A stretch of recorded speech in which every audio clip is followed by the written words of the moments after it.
Ilzé.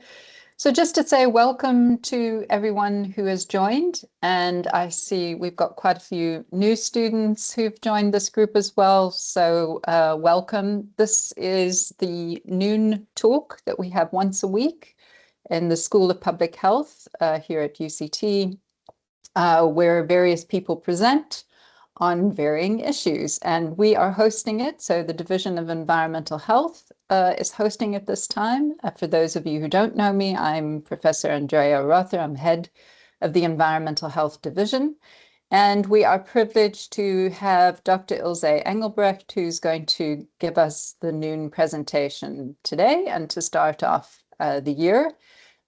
She is a new senior lecturer in the division, and she has previously done her postdoc on the topic that she's going to present on today, has a background in environmental science and focuses quite a lot on occupational environmental health, or occupational hygiene and health.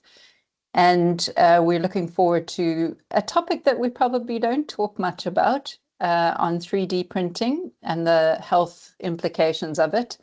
And as we have quite a lot of students from the chemicals masters joining us, it will be good for them also to understand the aspects of it. So Ilzé, thank you for taking the time to give us this presentation, and I hand over to you. Thank you. Thank you, Prof. Andrea, and thank you, everyone.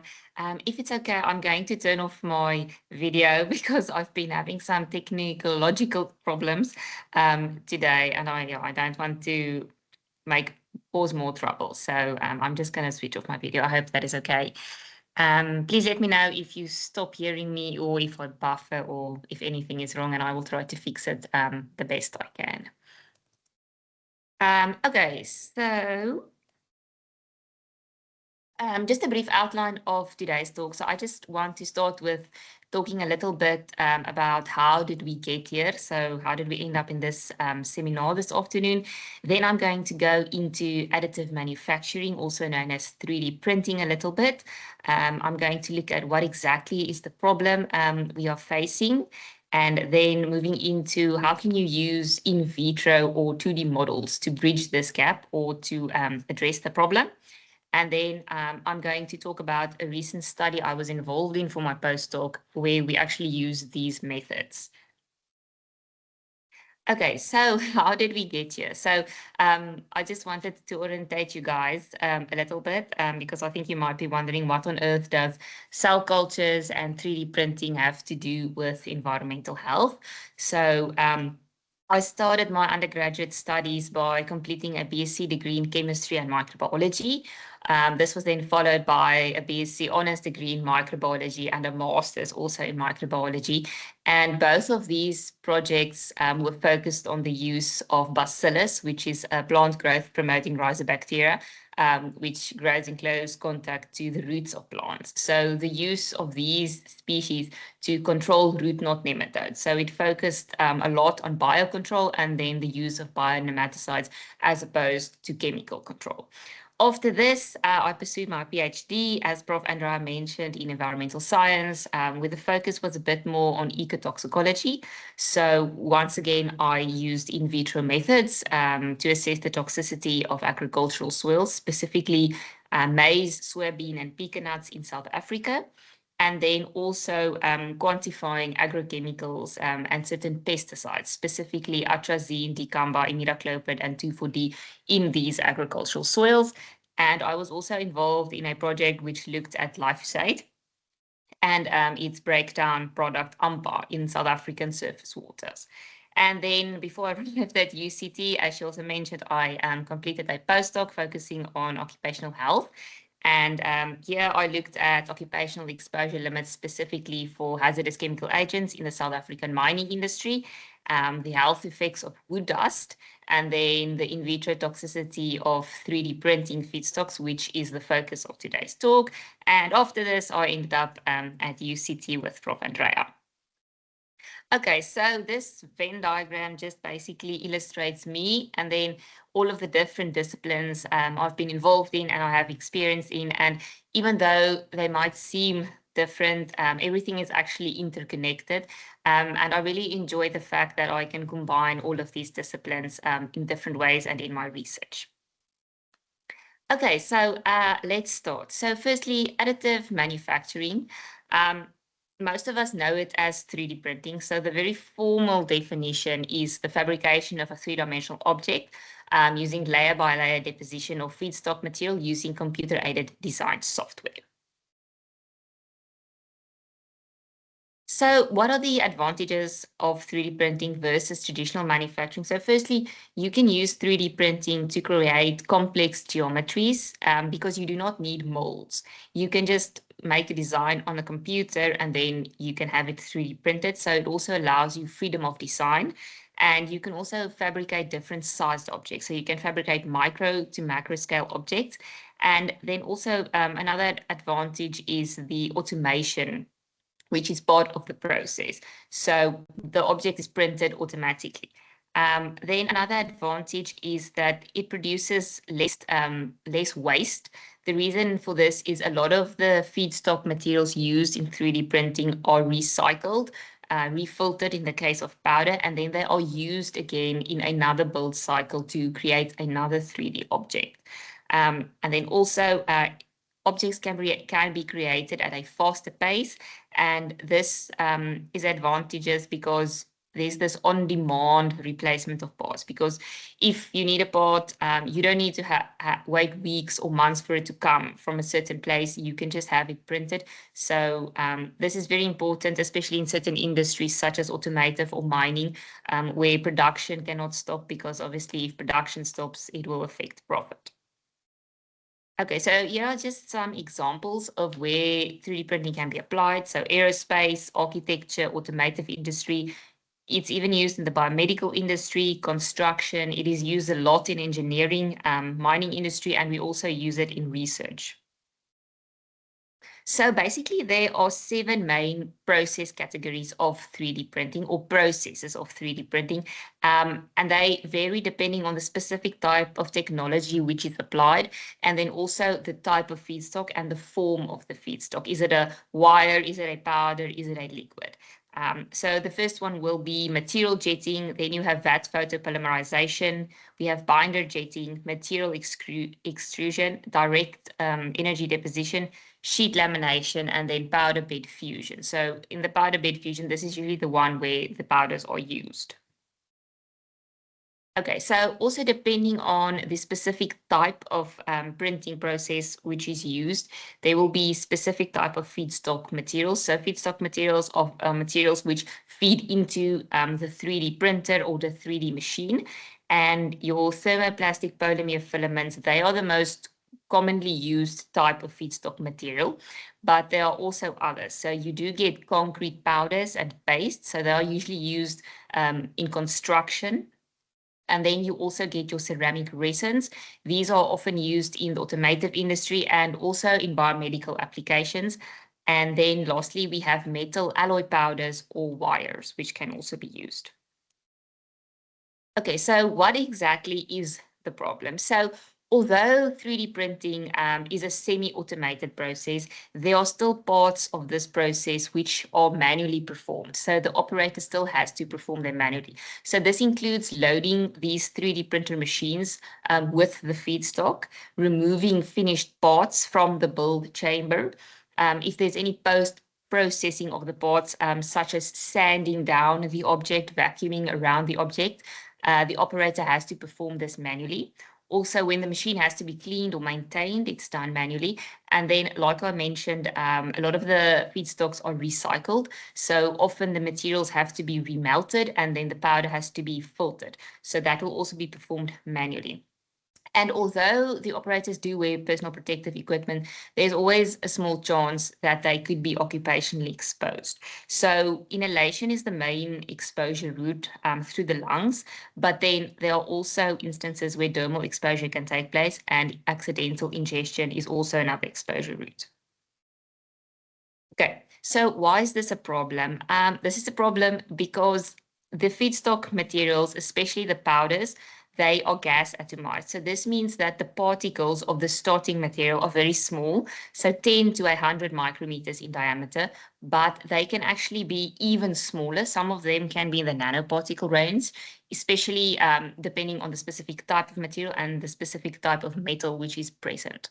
And then during the printing process or the handling of the object, the worker can be exposed to different particles. So these particles can either be larger particles, or they can be ultrafine particles, or they can also be gaseous emissions such as VOCs. So the biological fate of these particles will be determined by their physicochemical characteristics, and the main one is the particle size. So the smaller the particle, the further it can penetrate. So if it is small enough, it can actually, when inhaled, the particle can penetrate deep into the lungs, and it can reach the alveoli, where it will actually deposit. So when the particles deposit deep into the lungs, they start interacting with the epithelial cells of the lungs, and this particle cell interaction can lead to certain toxicological effects. So this will include cytotoxicity, oxidative stress, inflammation, genotoxicity, and carcinogenicity. Okay, so there has been a lot of research done using in vitro models to determine the toxicity of the thermoplastic polymers. There's not been so much research specifically done on the resins and the metal alloy powders. So that's basically where the gap is. And the aim of this study was to fill that gap, to actually see if these ceramic resins and metal alloy powders also affect cells. Okay, so how can we bridge this gap? So the approach we followed was using cell cultures or in vitro models, 2D models. So for those of you who are not familiar with cell cultures, these are single cell systems, and they provide information at the level of cellular response pathways. And they can also, they are used as a first tier screening method. So you can actually use it to screen a large number of compounds or samples or chemicals or pesticides to actually prioritize those pesticides or those chemicals or samples for further experiments. Okay, so cell cultures have a few advantages. So the first one is they serve as an ethical alternative to animal or human testing. So this directly relates to the 3R's principle, which is about replacing, reducing, and refining. And then the cell cultures are also very sensitive because they measure or responses at the level of the cells. They can pick up responses at very low exposure concentrations. And then once again, they can provide information about basic mechanistic processes. This is also important because the cells can also give you specific information about specific mechanisms of action. And then, as I mentioned, they also allow for high throughput screening of compounds or samples. So you can take a large number of samples or chemicals or compounds, and you can give them to the cells, and you can measure responses, and then you can prioritize these compounds or chemicals or samples for further experiments. Okay, then the cells can also be directly exposed to the compounds. So you actually add the compounds or the chemicals, you add them directly to the cells in their cell culture. And then another advantage is that these cell cultures are available for different organ tissues and also from different model organisms. So you do get animal models, but you also do get human models, which you can use. And then lastly, the cell cultures do grow easily under laboratory conditions, and they divide rapidly. So that is also very useful. Okay, so some of the important endpoints which you can measure by using cell cultures. So the first one is cytotoxicity. So basically where the damage occurs to the cells, or whether the cells die, where there's cell death. So this is a non-specific endpoint, but it's important because it's an early warning sign of certain exposure. Then the next one is oxidative stress. So oxidative stress usually occurs when you have a physiological imbalance. So when reactive oxygen species are produced, and then the body's antioxidative capabilities are not sufficient to actually detoxify these reactive oxygen species. Then the next one is xenobiotic metabolism. So when xenobiotics enter the body, they are transformed into a form which is less toxic so that they can be excreted. And then the next one, we have endocrine disruption. So this basically refers to any interference with the normal functioning of the hormone system. So this can either be mimicking or blocking the hormones, or changes in the synthesis of hormones, or even if there's changes in the way which the hormones are transported across the body, all which will obviously influence the functions of these hormones. And then the last one is genotoxicity or DNA damage. So this is just basically any damage to the genetic information within the cell. And this is problematic because, as we know, these mutations can actually lead to cancer. Okay, so I'm going to just show you some pictures of the 4 cell lines that we used in the study. So the first one was the human nasal septum cell line on the left-hand side. And then on your right-hand side, we had human lung cells. So these are what the cells look like under the microscope. And then next, we looked at a human small intestinal cell line. And then the 4th cell line was actually a rat cell line, a rat liver cell line. We included this because of the important function that the liver has in detoxifying xenobiotics. Okay, so the specific study, the aim was to investigate the in vitro cytotoxic, genotoxic, and oxidative stress responses of ceramic resins and metal alloy powders, which are commonly used in additive manufacturing or in 3D printing.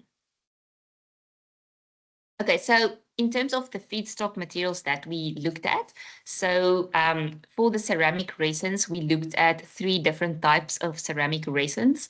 So I'm just going to use the abbreviated names to make it a little easier. So the first one we looked at was L-bone. So L-bone has very excellent biocompatibility. It is very flexible. You can print it into different geometries. And because of this, it is often used for 3D printed bone replacement. Then the second one was Alcon. It also has good bending strength, fracture toughness. Once again, it is biocompatible. And because of this, it's often used in dentistry applications and also medical implants. And then the last one was L-Lox.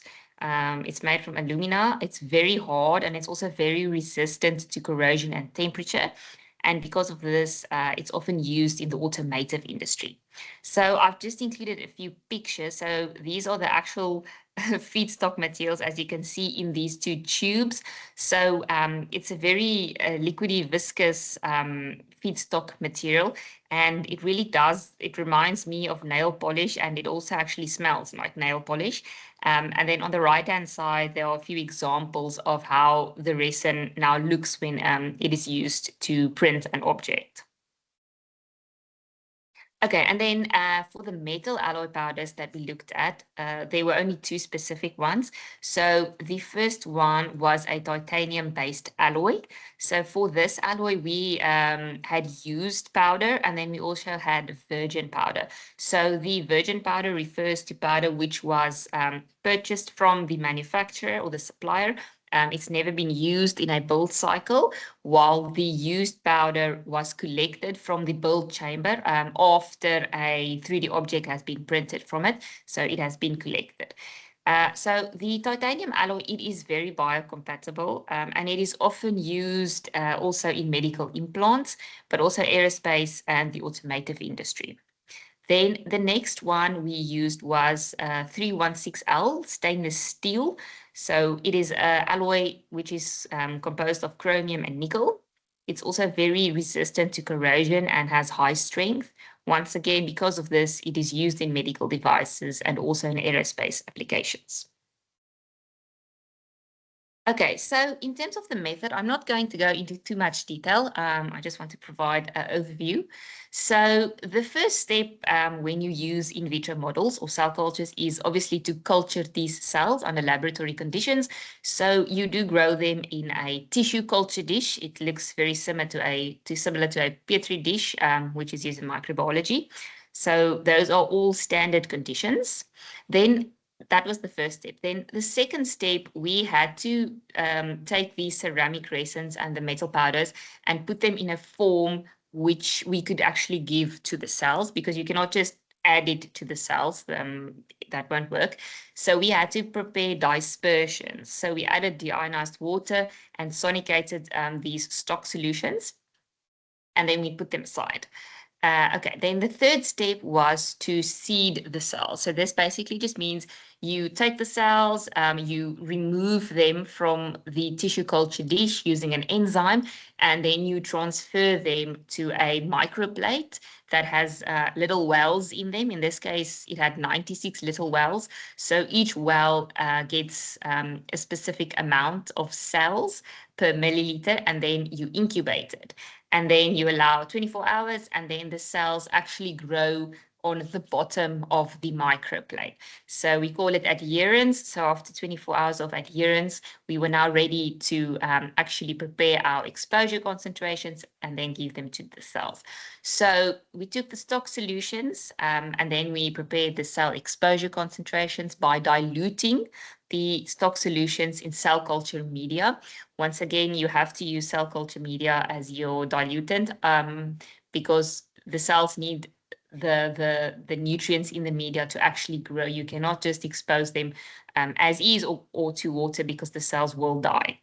Then the next step, we incubated the cells. So we exposed them to the resins and to the metals for a period of 24 hours. And then we continue to perform the in vitro bioassays. After the 24 hours of exposure, we measured specific endpoints. So the 3 endpoints we looked at, the first one was cytotoxicity, so to see if these feedstocks cause cell death. Then the second endpoint was oxidative stress, so to see if there's an oxidative imbalance by an increased production of reactive oxygen species. And then the third endpoint we looked at was DNA damage, by measuring a specific DNA damage marker. And then the last step, we did some data calculations and statistical analysis. Okay, so in terms of the results, the first results were for the cell viability, so for the ceramic resins. So I just want to explain, these are heat maps which indicate cell viability, so basically how alive the cells were. And this is expressed in terms of a control where the cells only received media, so they were 100% viable. So then we do some calculations, and you can see on this key, so anything from 80% above is considered non-cytotoxic, so the cells are completely viable. Then we move from 97% to 60% viable, then it is considered weakly cytotoxic. Then the next step is 59% to 40%. It is considered moderately cytotoxic. And then when the compound you add results in cell viability, which is actually below 40%, that compound is considered strongly cytotoxic. So that is what the colors indicate. So if we look at the resins, so albone was first. So overall, albone did not really cause any cytotoxicity in the cells, but there was an exception. So in your intestinal cells, you will see in C, you will see it's a bit yellow. So it did cause cytotoxicity, and that was at the highest exposure concentration of 200 micrograms per milliliter. Then for the second resin, which was the alkone, overall, the alkone did not cause cytotoxicity in any of the 4 cell lines. And then lastly, L-LOX, we also saw that L-LOX did not cause cytotoxicity in the nasal septum cells or in the intestinal cells, so A and C, but it did actually have a moderate to strong cytotoxic effect in the lung cells and in the liver cells, which you can see it indicated in B and D by the green and the red. Okay, moving on to the oxidative stress in terms of the generation of reactive oxygen species. So albone and alcon, they did increase the production of ROS in the nasal septum cells. So this indicates that they do induce oxidative stress. Then in terms of the lung cells, we also saw I'm speaking wrong. This is the genotoxicity. So in terms of the DNA damage, we just saw that the albone, the 5 micrograms per milliliter, resulted in an increase in the DNA damage marker, which is this HOHDG. So there was potential DNA damage. But for all of the other cell lines and ceramic samples, they did not induce any DNA damage. Okay, so moving on to the results for the metal alloy powders.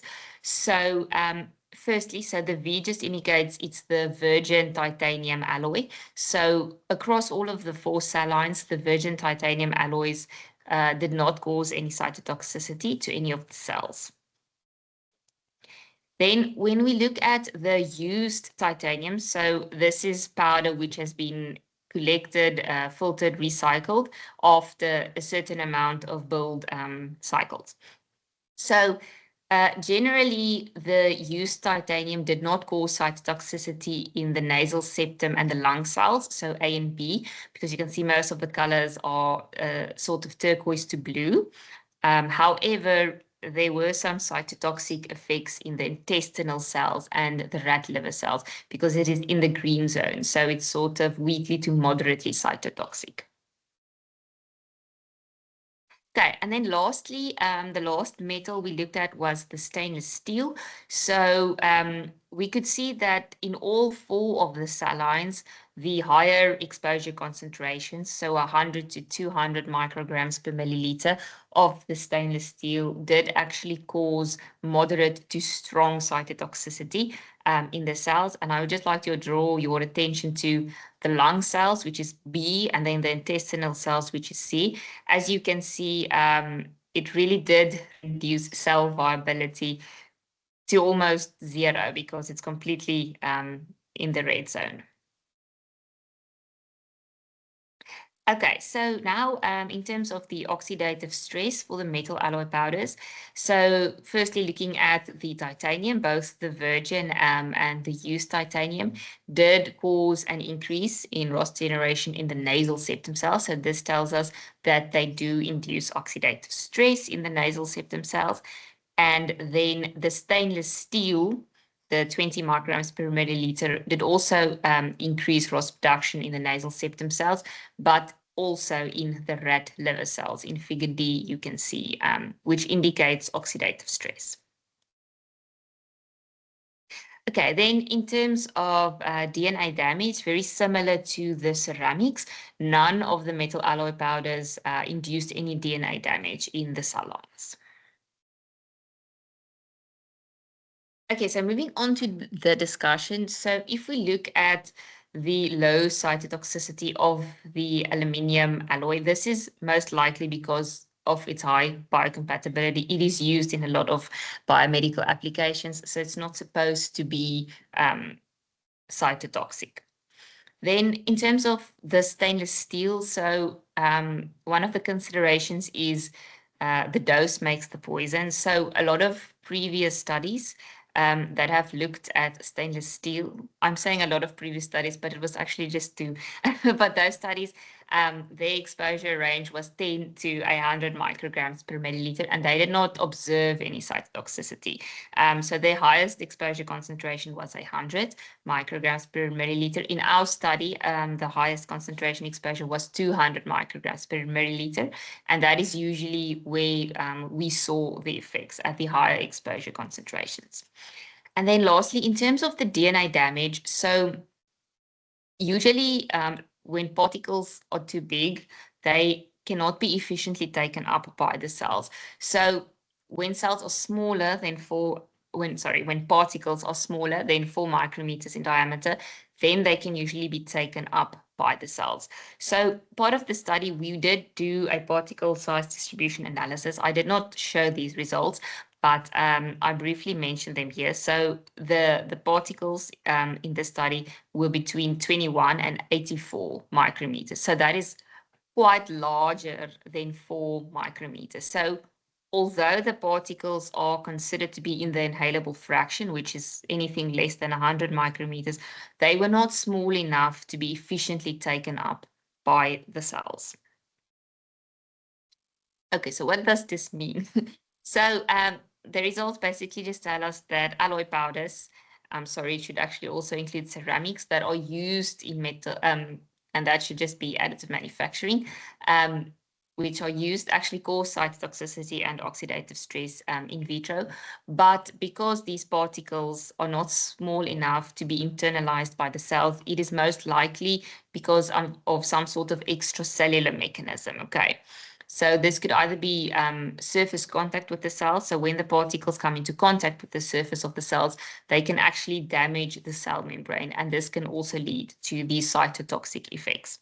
So there might be potential occupational health risks to the additive manufacturing operators, but we cannot say this. The reason is because cell exposure data cannot be used to directly inform occupational exposure.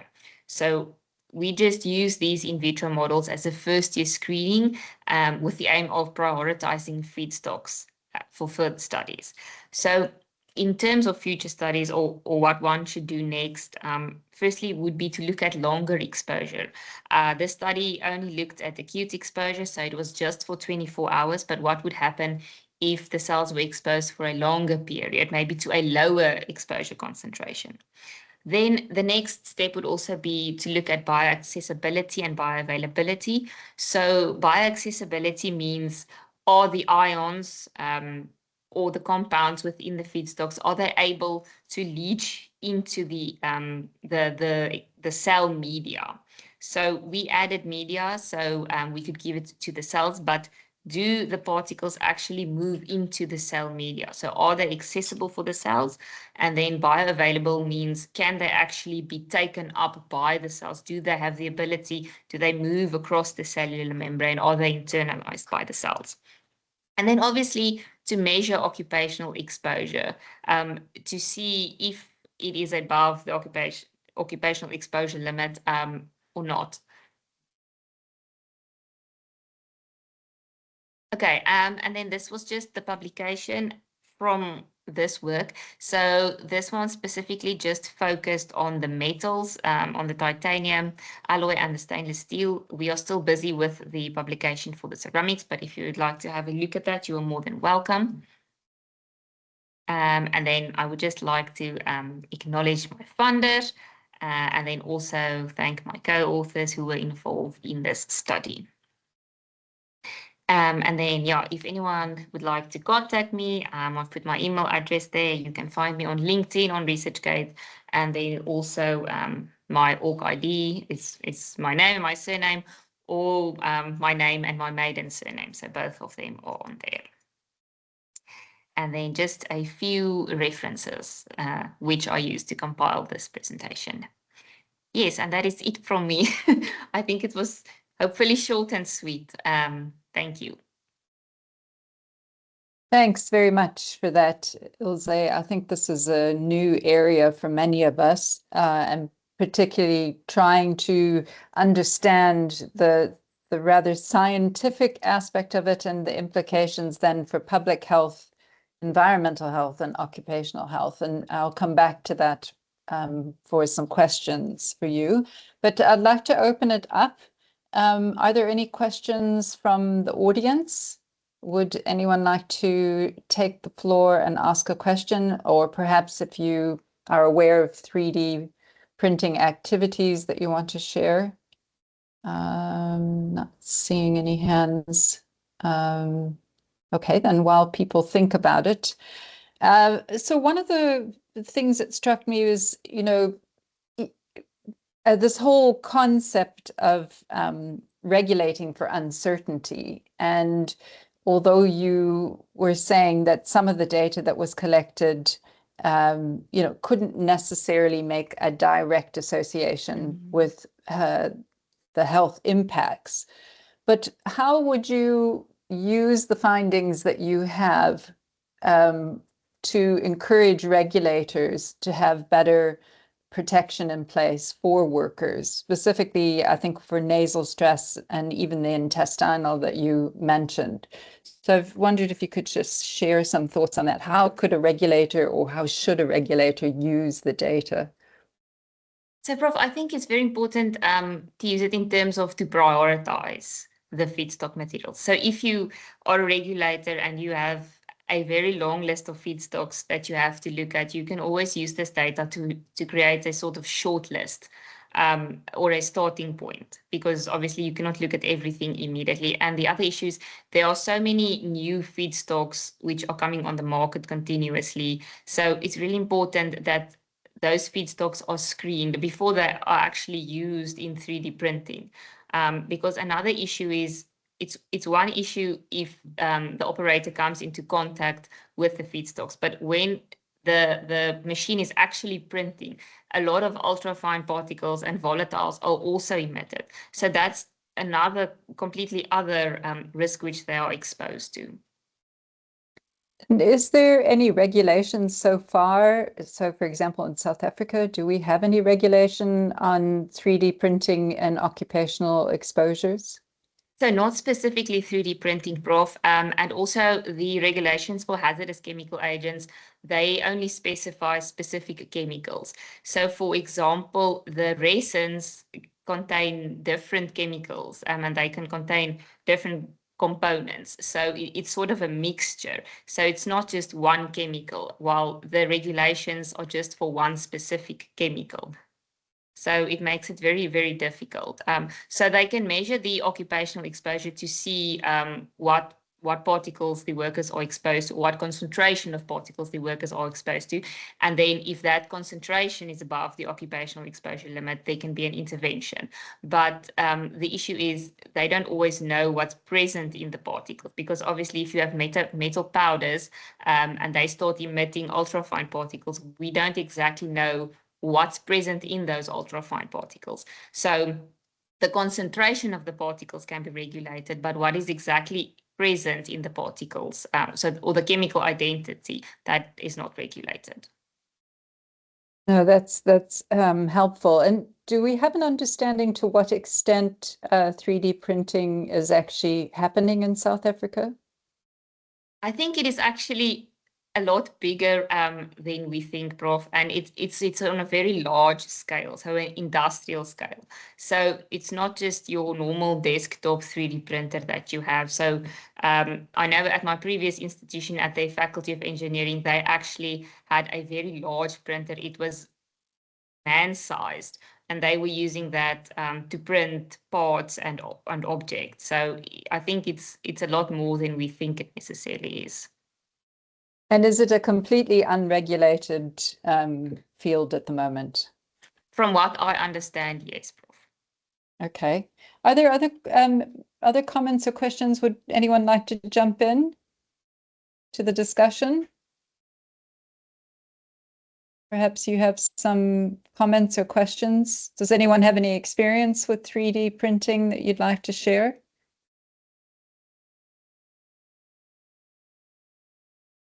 Seeing any hands. That's okay.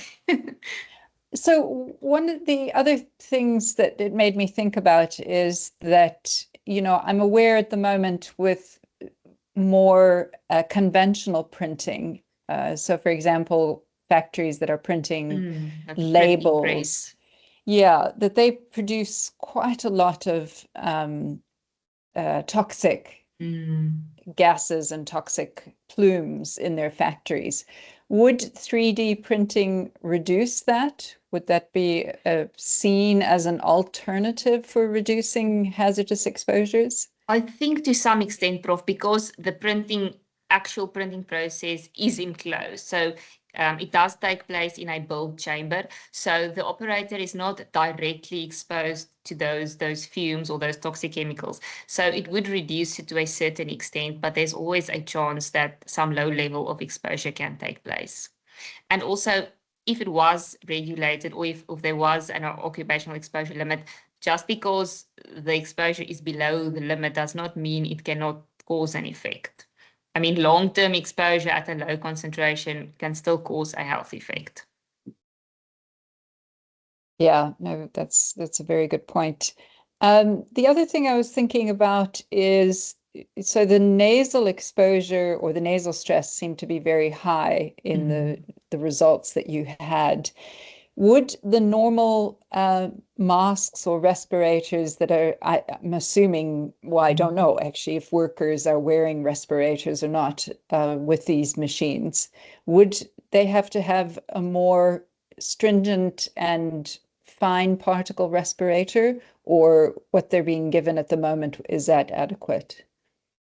It depends, Prof. So you would have to do the worker exposure to determine the size of the particles which are actually reaching the nasal region, to determine whether the filter they are using is actually sufficient for those particles or not. Okay, yeah, thanks for that. So Maxwell asked if the study can be shared. Yeah, we can Yes, I will do that. Definitely do that. And Lichle, you've got a question, please go ahead. Yes, thank you, Prof. Thank you, Ilzé, for a lovely presentation. I was listening to your discussion with Prof. Ilzé. I'm not really too familiar with 3D printing, but I don't know if the little bit that I know of from movies, basically, where somebody is printing like maybe gun parts. Yes. So you might end up having like plastic guns. But from the discussion with you and Prof, I'm hearing maybe 3D printing in the industrial sense, in the industrial space. So my two questions would be like, is 3D printing possible like individually at a household basis? And if that's the case, are the risks and hazards that you guys were talking about also available, like if you're doing it individually or in a household as opposed to an industry? Thank you. Yes, so you do definitely get desktop sized 3D printers. There are even some schools that have these printers and use them. And I do not necessarily know if they are wearing any masks when they print these objects. So I think there's definitely a chance that some sort of exposure can take place. Okay. So it's the same risk whether it's big industry or a household. Yes. So there will also be a risk. Obviously, it depends on the specific type of feedstock material that you use. So if you use the plastics versus the metals, there could be a difference in the risk, but I still think both of them holds a risk. Okay. Thank you very much. A pleasure. So it sounds like the hazard is the same. The risk, I guess, then would be based on the exposure. Obviously, occupationally, someone working day in, day out will have a much higher risk. Yeah. And when you were speaking to Lita, it reminds me again that, should there be regulations that certain resins cannot be used in household 3D printing versus industrial, just because the exposure risk is too high in terms of the hazards? I think so, Prof. I'm not sure if they actually test the VOCs which are emitted to know what exactly is present. I mean, there can be benzene present, for example, which is a carcinogen. It can be released, and we just don't know that. So there's a lot of unknowns, I think, in the field of 3D printing in terms of occupational health and then also of public health if people are using these desktop printers in their homes or in their schools. Yeah, I think it often happens this way. We have this new industry that's really infiltrating and much larger than we realize in South Africa, but we don't have the regulations and the control. And then it's sort of, where does it lie? Because That's there true. are occupational exposures, there's population health exposures, but then there's the whole aspect of the chemicals, as you were saying, knowing what's actually the chemical hazards. It's true. So I'm wondering, even though for most of us this is a very new field, I'm wondering if in a few years' time we're actually going to be at the same point discussing what what the hazards are. We might be. It's very possible. Yeah. Are there other comments or questions from the group? Anyone else like to join the discussion? Or perhaps have experience with 3D printing? It's true, you hear a lot about it, but I think people are not so familiar with it. And the fact that it sounds to me like it's being used a lot in the medical field for medical devices. It is, Prof. And interesting, I didn't know if I was going to share it, but the titanium-based alloy that they use for medical implants, I actually have in my jaw. So when I was a teenager, I underwent an operation where they had to bring my jaw a little forward because I had an extreme overbite. And they actually used the titanium alloy to put it in my jaw to bring it forward. So I have that inside of me. So, but at least, I mean, that one is specifically biocompatible and did not seem to have any effects. Yeah. But they didn't use a 3D printer, or did they? No, those were molds. So that was the normal subtractive manufacturing, yes, those days where they just used the molds. Right, yeah. Are there any other comments you'd like to make in terms of from a public health perspective or environmental health perspective? Not specifically, bro. Just seeing, I think there was something posted in the chat. Yes, just Tanya saying another area of everyday life that is unregulated. Yeah, I think what's a bit overwhelming is that it's already so much a part of our society, Yes. and we're not aware of it, and that it has kind of, as I said, snuck in, infiltrated without any regulation. And then, we've got quite a few students on who are doing the chemicals risk management masters, and actually, this is an area that they would have to probably fall within their regulation for some of them. Obviously, the occupational exposures would fall under the health department or health ministries. Yes. Okay. Any other comments or questions? I think that's given us a lot to think about. We will share, there will be a YouTube link, and we will share that with you if you want to follow the discussion again and the presentation, and we will also circulate the articles or the article that's relevant. And no last comments from you then? No, Prof, nothing from my side. Just thank you to everyone that joined. Okay, well then thank you very much for It's a today's pleasure. presentation. It really was very important and interesting, and thank you for all the participants who joined, and we'll see you at the next noon talk. Thanks, Okay. everyone. Bye. Bye for now. Bye.